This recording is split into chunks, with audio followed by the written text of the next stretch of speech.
নমস্কার বন্ধুরা, আমি উজ্জ্বল। আজকে আরেকটা নতুন টপিক। এরপর চায়না আকাশে যাওয়ার জন্য বা স্যাটেলাইট পাঠানোর জন্য আর কোনো ফিউল ব্যবহার করবে না।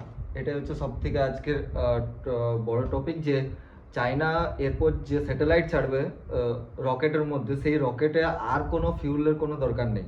তার কারণ হচ্ছে আজকের ডেটে স্পেসে যাওয়ার জন্য, আকাশে যাওয়ার জন্য প্রত্যেকটা দেশ বলা চলে নেই, যেসব ডেভেলপড কান্ট্রি বা ডেভেলপিং কান্ট্রি, ইন্ডিয়া আছে, রাশিয়া আছে, ফ্রান্স আছে, তো আমেরিকা আছে, ইসরায়েল আছে, চায়না আছে, প্রত্যেকটা দেশেই চাইছে তারা আকাশে নিজেদের আধিপত্য বিস্তার করা।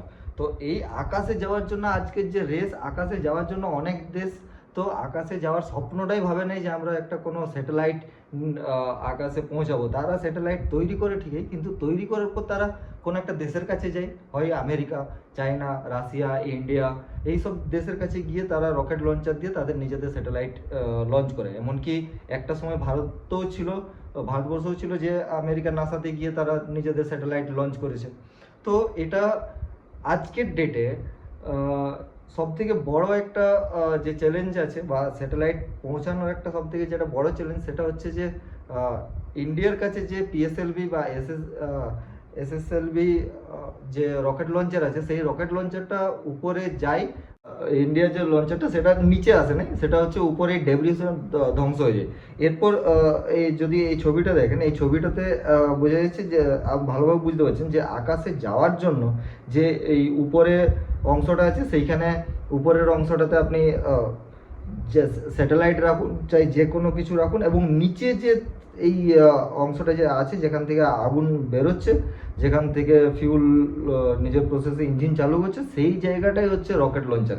এইটা ছাড়া কিন্তু উপরে যাওয়ার কোনো সম্ভাবনা নাই। মানে এইটাই লাগে যে উপরে যাওয়ার জন্য কতটা ফিউল লাগবে, ইঞ্জিন তার কতটা পাওয়ার থাকা দরকার। তবে অতটা তো ওজনের একটা রকেটটা তো নর্মালি 1 কিলো 2 কিলোর ব্যাপার না, অনেক টন থাকে, যেটা উপরে তুলে নিয়ে যেতে হয়। তো এত বড় একটা ওজনের যে যন্ত্র, সেটাকে উপরে তুলে নিয়ে যাওয়ার জন্য তো সব থেকে আগে লাগবে সেটা হচ্ছে পাওয়ারফুল একটা ইঞ্জিন। তো পাওয়ারফুল ইঞ্জিন চালানোর জন্য যেটা লাগবে সেটা হচ্ছে ফিউল। তাহলে এই ফিউল যদি লাগে, তাহলে এই ফিউলটা একটা খরচা আছে, এবং ফিউল খরচার সাথে সাথে যে জায়গাটায় যাবে, যেটা দিয়ে ওকে রকেট লঞ্চার লঞ্চ করবে, সেটাই যদি রিটার্ন আর না আসে, তাহলে এই খরচাটা অনেক বেশি। এই খরচাটার ভয়ে অনেক দেশ চাই না যে আমি কোনো একটা স্যাটেলাইট উপরে গিয়ে নিজের কাজের জন্য বা কোনো একটা স্যাটেলাইট উপরে গিয়ে ছাড়ি। তো এই খরচাটার থেকে বাঁচার জন্য ইন্ডিয়া তো এই প্রসেসেই কাজ করে। ইন্ডিয়ার পিএসএলভি আছে, এসএসএলভি আছে, তো এই যে ইঞ্জিনগুলো আছে, রকেট লঞ্চারগুলো, এরা এইভাবেই কাজ হয় যে উপরে নষ্ট হয়ে যায়। এই খরচাটার থেকে বাঁচার জন্য আমেরিকা কি করলো, এই খরচাটা হচ্ছে উপরে যখন যায় তখন সেটা হচ্ছে এইভাবে ডেব্রিস হয়ে যায় একদম উপরে। আপনি এখানে ভালো করে বুঝতে পারছেন যে উপরে যদি গিয়ে স্যাটেলাইট ছাড়ার পরে যে রকেট লঞ্চারটার থেকে সেটা নষ্ট হয়ে তার যে ইয়ে তো পুরো ছিনিমিনি হয়ে যায়, মানে একদমই পুরো এদিক ওদিক ভেসে বেড়াবে, এইরকম একটা কন্ডিশন তৈরি করে দেয় উপরে।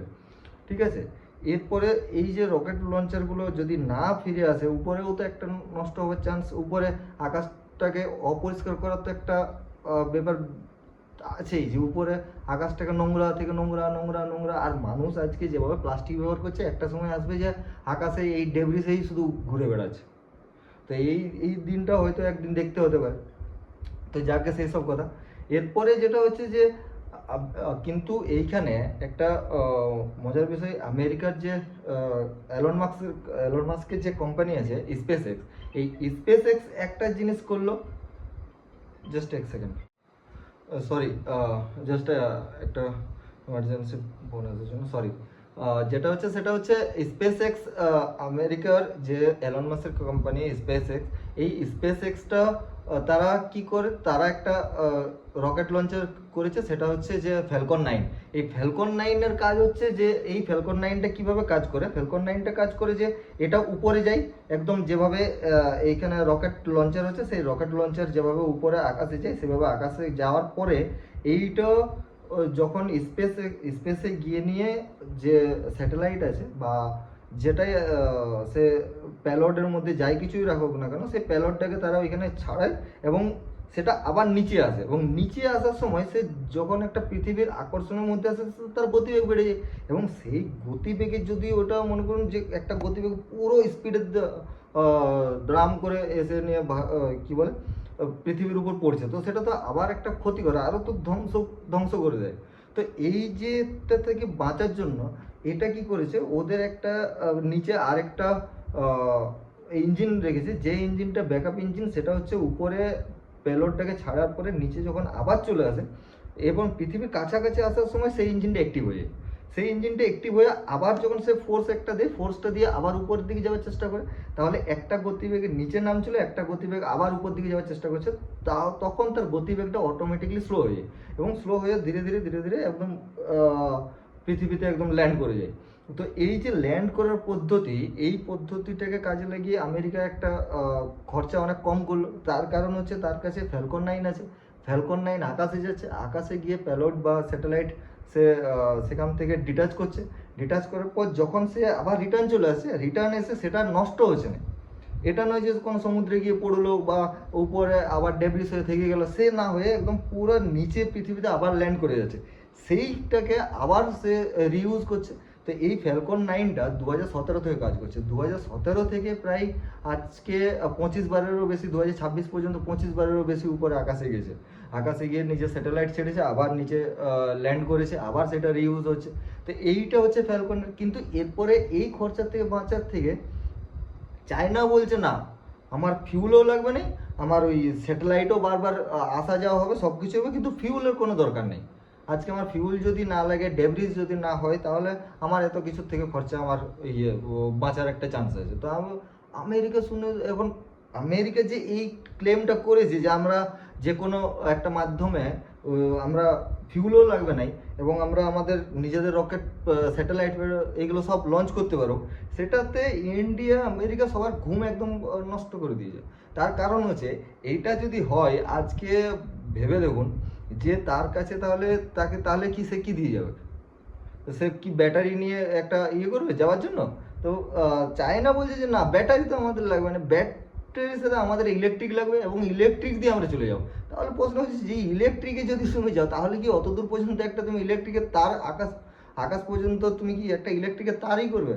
বলছে না, ওই রকম করার কোনো নেই, আমাদের যে ওদের যে মডেল বা ওরা যেভাবে এটাকে তৈরি করে, সেটা হচ্ছে বুলেট ট্রেন যেভাবে চায়নাতে জাপানে চলছে, একদম সেই ইলেকট্রোম্যাগনেটিক ইয়েতেই ক্যাটাপোল্ট যে ওরা ভাবে বানাচ্ছে, এবং ক্যাটাপোল্ট যেভাবে ওরা তৈরি করেছে ইলেকট্রিক, সেটা 2028-এর মধ্যেই তারা নিউজ আমরা দেখেছি যে তারা 2028-এর মধ্যে সেটা চালু করবে।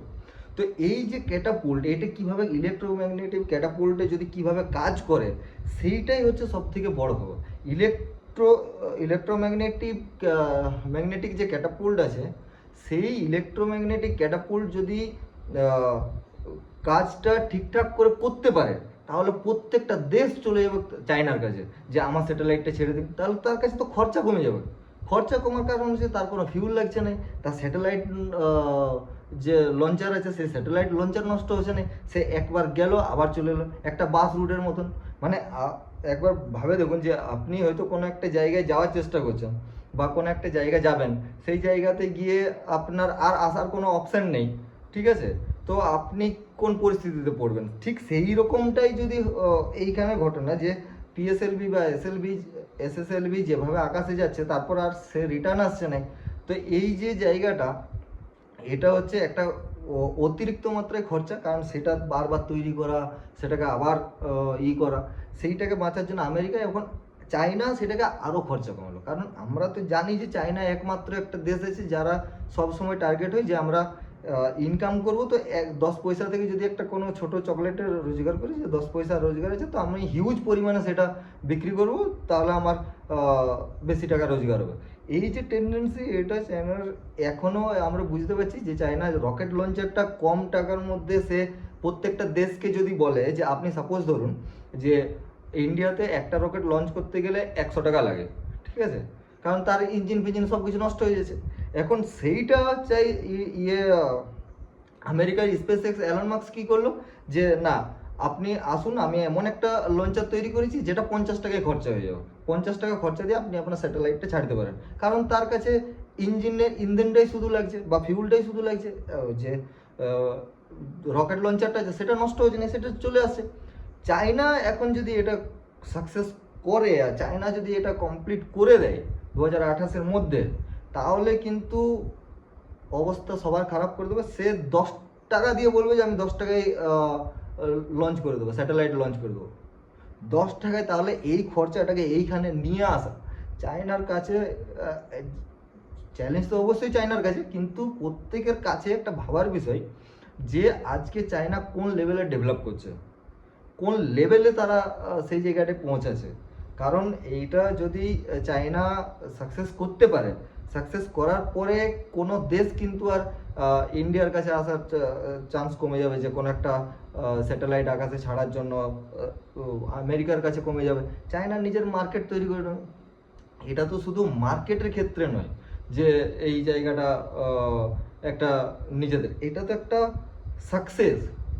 প্রথম একটা প্রথম একটা কোনো কিছু আবিষ্কার করার যে প্যাটেন্ট, সেটা তো চায়নার নিজের হয়ে গেল এটাতে। কারণ এই প্যাটেন্টটা 2019 সালেই এটা অলরেডি চায়না নিজের নামে করে নিয়েছে।